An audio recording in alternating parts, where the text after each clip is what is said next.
Ganyan mag-secure ng load na bucket. Kaya lagyan ng patros na strap. Bucket to eh.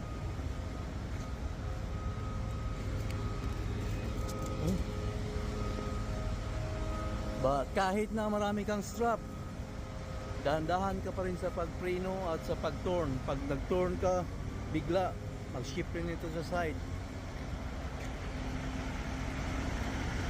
Wheel pa tayo.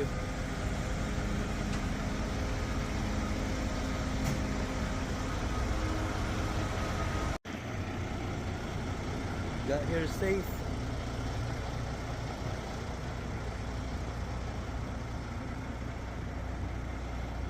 It's looking good, huh?